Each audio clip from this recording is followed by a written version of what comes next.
Les nouvelles de guerre et les informations militaires étaient très demandées par les nobles français pendant les guerres de religion.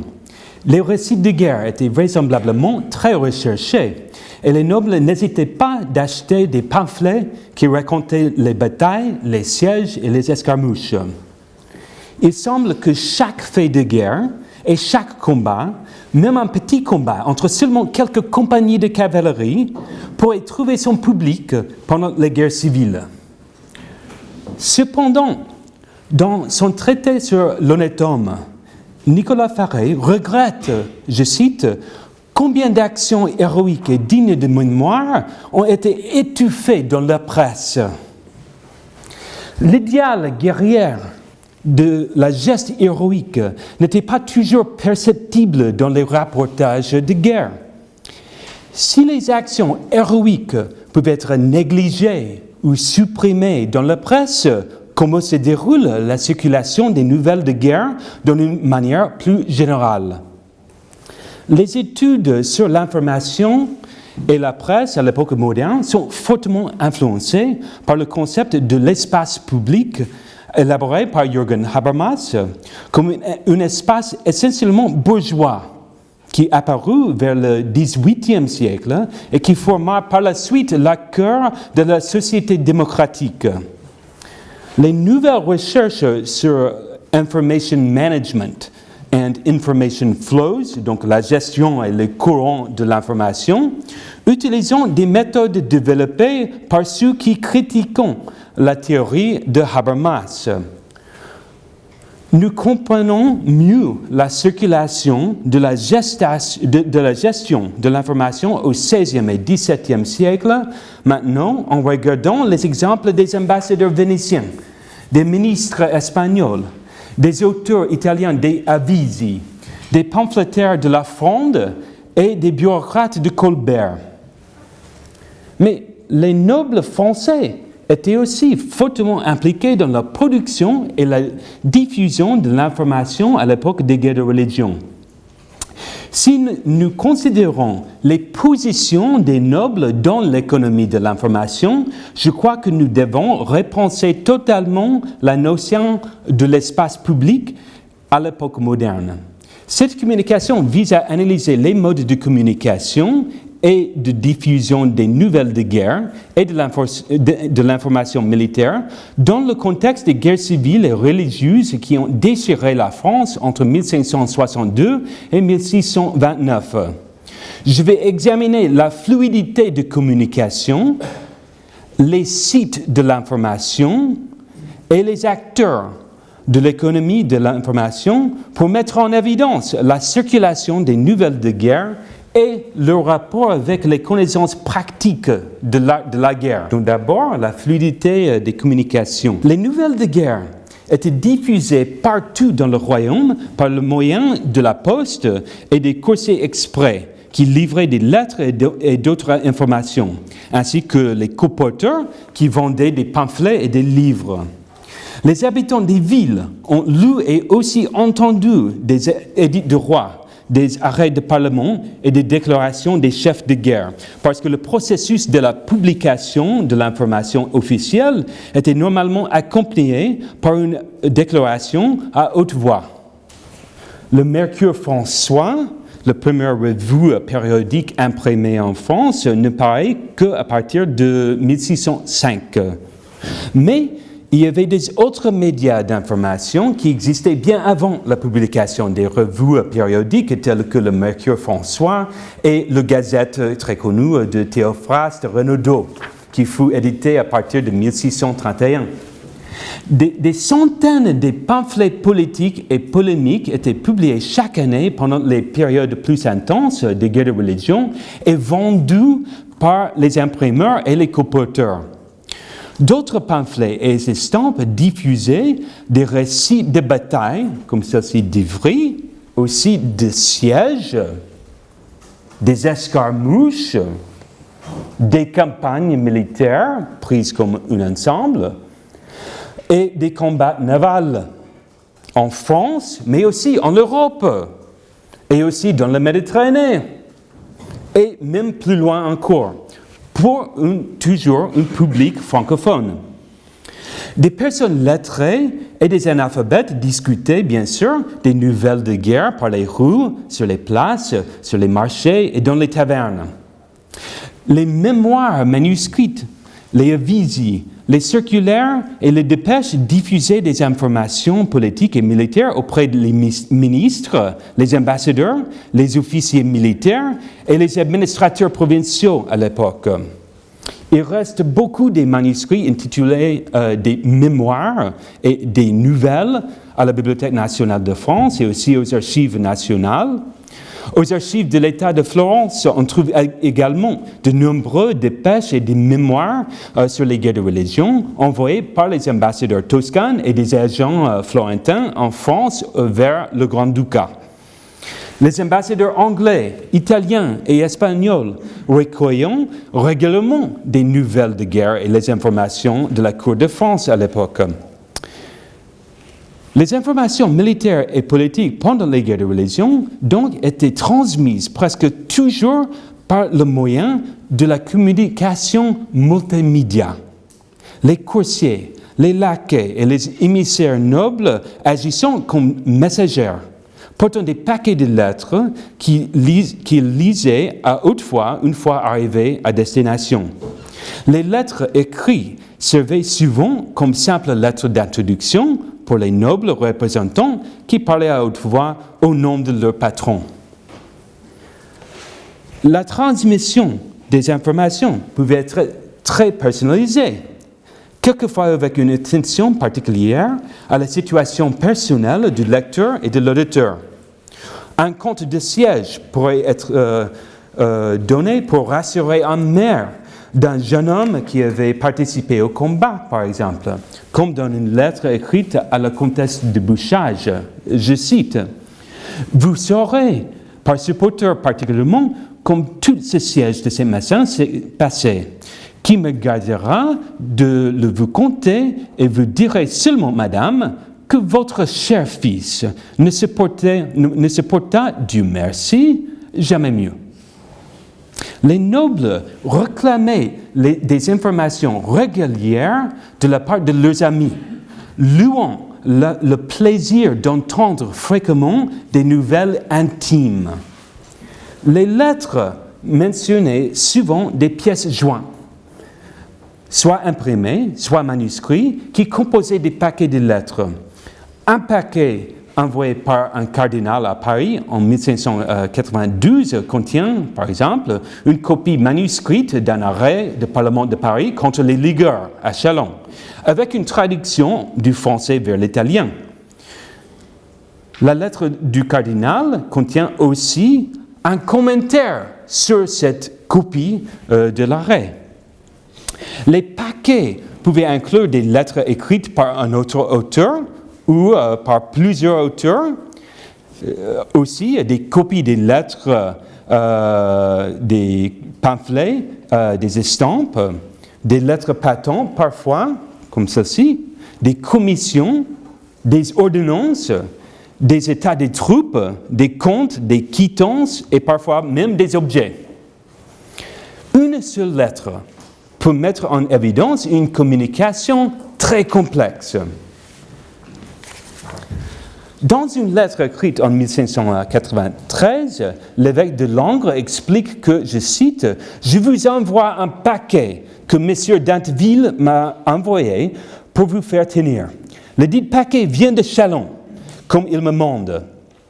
Je vous envoie aussi un billet de nouvelles qu'il m'a été envoyé, qui porte quelques particularités et même la reddition du château de Dreux par composition. Il s'y parle d'une trêve et d'une paix avec, mais ni de l'un ni de l'autre ce que ne sont des bruits incertains qui encourent. Nous ne savons rien ici au vrai. L'on attend le retour du laquais que l'on vous a envoyé et la réponse du paquet qu'il vous a apporté. » Donc, les nouvelles de guerre et les informations militaires circulant avec une fluidité absolument étonnante pendant les guerres de religion. On va passer aux armées comme site de l'information, donc. Les armées des guerres de religion formaient des sites éphémères, mais très importants, de la production et la réception d'informations de tout genre. Chaque armée est une formation temporaire qui rassemblait des régiments d'infanterie, des compagnies de cavalerie et des pièces d'artillerie dans une zone de guerre pendant la durée d'une campagne militaire, souvent avec l'objectif de prendre des villes particulières. L'assemblage des milliers de soldats créait un site d'information important qui était aussi considérable qu'une grande ville à l'époque. Dans une période où les mémoires et des journaux intimes étaient encore rares, la correspondance militaire et familiale jouait un rôle crucial pour la compréhension des faits de guerre. Les lettres échangées entre les membres des familles des grands, comme les Joyeuses par exemple, sont révélateurs de la position des armées dans les circulations de l'information. Un de Joyeuse écrit à une parente en 1577, je cite, « Je ne vous laisse perdre une seule occasion, s'il m'est possible, sans vous demander des nouvelles de cette armée. J'ai été bien aise de trouver cette commodité, si à propos pour vous demander ce que je n'en sais. » Les lettres décrivait des opérations des armées, détaillant des mouvements des troupes, les occupations des villes, les escarmouches, les batailles et les sièges. Les auteurs et les lecteurs des lettres considéraient l'information comme active, pensant que la communication des fausses nouvelles et des vrais accidents avait la capacité de changer le cours des événements. La communication d'informations autour des armées en campagne était toujours compliquée. Des coursiers et des messagers étaient fréquemment appréhendés ou dérobés pendant les guerres civiles. Ainsi, un coursier du duc de Nevers était dérobé de ses lettres en 1593. Un coursier ligueur était pris la même année et ses lettres distribuées aux royalistes. Les officiers militaires dans les provinces se plaignaient régulièrement des interruptions des communications avec Paris. Quand en 1614, un ministre royal accuse un officier militaire de n'avoir pas écrit depuis un certain temps, l'officier répond qu'il avait déjà envoyé 3 paquets de lettres ces dernières 6 semaines. À cause des problèmes de la sécurité de communication pendant les guerres civiles, les armées employaient quelquefois des chiffres pour leurs lettres, mais les systèmes de déchiffrage créaient d'autres problèmes pour les officiers militaires. Les chefs de guerre occupaient des positions d'une importance vitale dans l'économie de l'information à l'époque moderne. Les officiers militaires et administratifs avaient la responsabilité de publier les lois et les nouvelles dans les villes. Ils organisaient des processions civiles et les Te Deum pour remercier Dieu des victoires. Un officier réfléchit dans une lettre sur l'importance de son devoir à diffuser l'information. Je cite. « Il s'est passé peu de choses qui en méritent que je ne le vous ai écrites, sachant bien, très bien, que je ne vous pourrai faire plaisir plus agréable que de vous avertir de bons succès des affaires du roi, ni meilleur service à Sa Majesté que de les publier partout. » Dans les armées principales, la sociabilité au quotidien donnait beaucoup d'opportunités aux chefs de guerre pour échanger des informations, des nouvelles et des connaissances militaires. Les officiers militaires français ont observé des pratiques militaires de leurs collègues étrangers et ont discuté des idées sur l'art de la guerre. Les compagnies italiennes, suisses, corses, savoyardes, allemandes, flamandes et espagnoles sont servies dans les armées catholiques en France pendant les guerres de religion. Les capitaines protestants de l'Angleterre, de l'Écosse, des Pays-Bas et de l'Allemagne se sont joints à leurs co-légionnaires dans les armées huguenots. Les officiers qui menaient leurs troupes parfois loin des armées principales maintenaient la correspondance avec leurs amis et leurs alliés dans les armées principales, qui donnaient de leur part les renseignements militaires cruciaux pour la conduite des opérations militaires. Ainsi, un noble écrit une lettre au duc de Nevers en 1593 avec des renseignements détaillés. Je cite, « Voici la 3e dépêche que je fais pour vous avertir de l'acheminement des ennemis qui, après avoir pris les châteaux, sont maintenant logés à 4 lieues d'ici. Leurs troupes sont d'environ 200 arquebusiers français, 600 ou 700 Suisses et 600 chevaux, tant cuirassiers que arquebuses à cheval. Ils mènent 3 pièces d'artillerie que l'on dit être 2 canons et une culverin. » Les chefs de guerre comptaient sur le réseau d'amitié pour des renseignements militaires et pour l'organisation de la guerre de l'information. Joachim de Dinteville a indiqué la faiblesse des ligueurs dans une ville en 1593, je cite, « Ce que j'ai pu apprendre est beaucoup de divisions parmi ceux de ce parti, un grand manquement d'argent et plus de reconnaissance à l'autorité du général. » Les femmes et les familles des chefs de guerre ont aussi joué un rôle important dans la circulation de l'information. La correspondance des femmes nobles parfois donnait des indications précises sur les mouvements de troupes auprès de leurs villes et châteaux. René de Marconnay, par exemple, précisait que, je cite, « les ennemis ont changé le chemin qu'il en disait qu'ils devaient tenir, et qu'au lieu de venir ici, comme était le bruit tout commun, ils ont pris un autre chemin. » Les officiers administratifs et militaires se plaignaient souvent du manque d'instructions et de nouvelles. En 1626, Henri de Lavis, duc de Ventadour, écrit de Toulouse pour supplier un collègue, je cite, « de me faire part de ce que vous jugerez important au service du roi, duquel nous n'avons pas beaucoup de nouvelles. » Ce type de plainte était très fréquent pendant les guerres de religion. Les chefs de guerre étaient fréquemment obligés de prendre l'initiative et d'agir sans ordre et avec des informations très incertaines. De l'autre côté, les chefs de guerre exploitaient la marque de révolte contre leurs ennemis, utilisant leur réseau de communication et la polémique.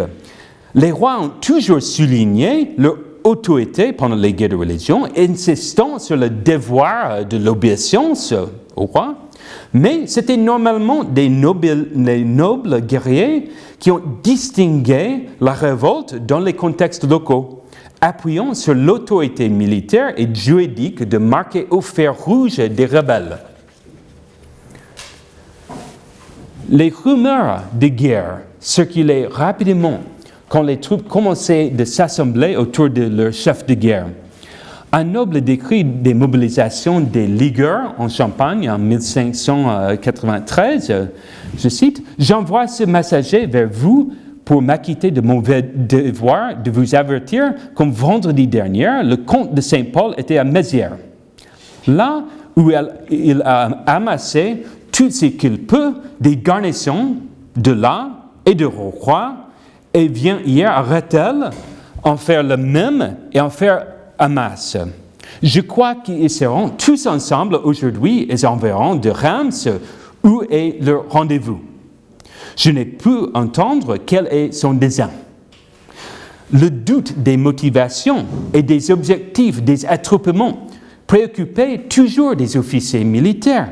Pendant chaque guerre civile, les rumeurs de guerre provoquant des mobilisations généralisées, comme j'ai déjà démontré pour les guerres au début du XVIIe siècle dans mon livre Warrior Pursuits. Les mobilisations militaires étaient fortement liées aux prises des villes et des châteaux au commencement ou au moment de la reprise et des hostilités. Les récits des mouvements et des troubles dans les provinces montrant des mobilisations rapides et des attaques généralisées pendant chaque guerre civile. Les nouvelles de guerre servaient comme justification de les mobilisations militaires qui se faisaient sans les ordres du roi. François de Noailles constate en 1621 que, je cite, « En même temps que je fus arrivé en cette ville, j'appris de certitude que Saint-Georges était assiégé. J'ai dépêché aussitôt vers toute la noblesse de ce pays et les communautés pour amasser autant d'hommes qu'ils se pourront.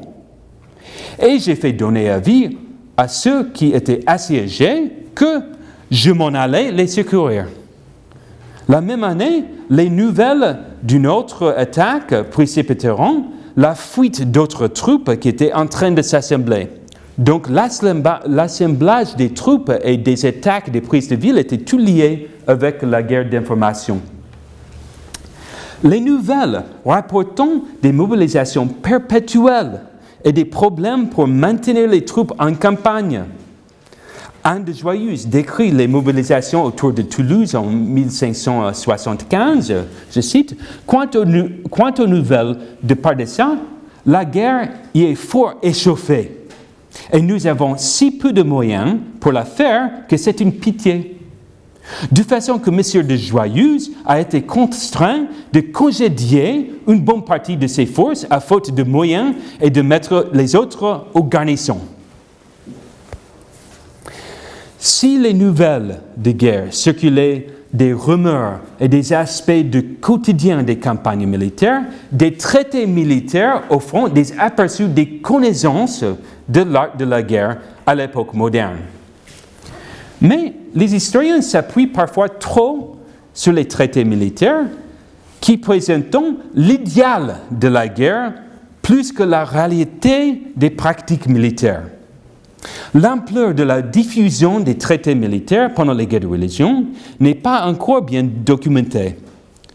Le discours politique et militaire de François de Lanue, publié à Bâle en 1587, les commentaires de Blaise de Montluc, publié à Bordeaux en 1592, et l'instruction du roi en exercice de monter à cheval d'Antoine de Pluvinel, imprimé à Paris en 1625, sont les traités les plus importants imprimés pendant cette période.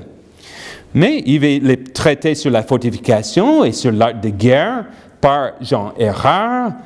Il y avait les traités de Jérémie de Billon, de Antoine de Ville sur les fortifications. Et ces traités circulant aussi à l'époque, ainsi que les traités traduits des autres langues, comme celle de Wellhausen.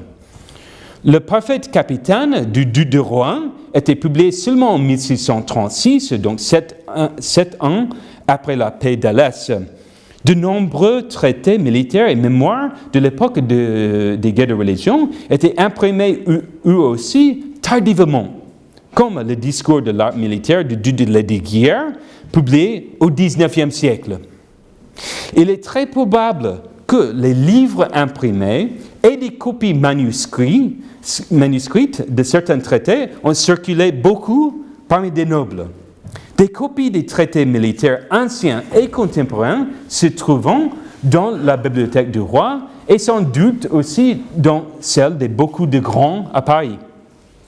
L'inventaire du comte de Rieux montre que même les nobles languedociens avaient des copies des œuvres de Lanue et de Montluc, par exemple, et ceci déjà au début du XVIIe siècle.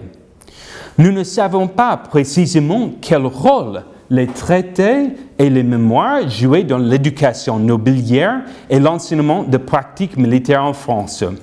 Les jeunes nobles se sont servis de salles d'armes et de manèges pour leur éducation physique, de l'escrime, du combat et d'équitation. Ils poursuivront leur éducation dans les collèges jésuites et les académies protestantes en France et ailleurs, où ils lisaient des textes de l'histoire, de la mathématique et de la philosophie morale qui avaient parfois des applications militaires. Beaucoup de jeunes nobles français avaient une éducation militaire aussi dans le contexte de leur service dans les armées étrangères pendant la révolte des Pays-Bas, les guerres de Savoie et les campagnes contre les Ottomans. Malgré la difficulté de documenter tous les aspects de l'éducation nobiliaire, nous pouvons trouver des traces de l'économie de l'information militaire dans les traités de guerre et des fortifications écrits à l'époque. Ces traités militaires, écrits par des officiers des guerres de religion, expliquant l'importance de l'information pour les armées. Le duc de Lesdiguières, par exemple, souligne le rôle du maréchal de camp dans la circulation de l'information. Je cite, que le maréchal de camp doit être averti de toutes choses, non seulement de ce qui se passe en l'armée, mais aux environs et au loin, pour donner raison et avis à un chacun de ce qu'il aura à faire. Les chefs de guerre s'occupaient en outre de la problématique de l'espionnage dans le contexte des guerres civiles. Le duc de Lesdiguières dirigeait les forces protestantes pendant beaucoup de campagnes militaires, toujours utilisant des espions. Donc, les traités militaires traitant de certains aspects de renseignement et de l'art de guerre, même si leur application aux pratiques militaires n'est pas certaine. En conclusion, les officiers militaires utilisent les nouvelles et l'information de beaucoup de façons différentes pendant les guerres de religion. Nous avons vu que les informations et les nouvelles de guerre circulant facilement autour des sites d'information, rassemblées, encadrées et envoyées par les acteurs de l'économie de l'information pour servir dans les contextes des opérations militaires. Je ne peux pas examiner aujourd'hui toutes les différentes sortes de nouvelles de guerre, les récits de sièges, des bruits de changements politiques, les annonces de victoires, les polémiques, les annonces de blessures, des tristes nouvelles d'un décès et des rumeurs de la paix avaient tous marqué l'expérience vécue des guerres de religion.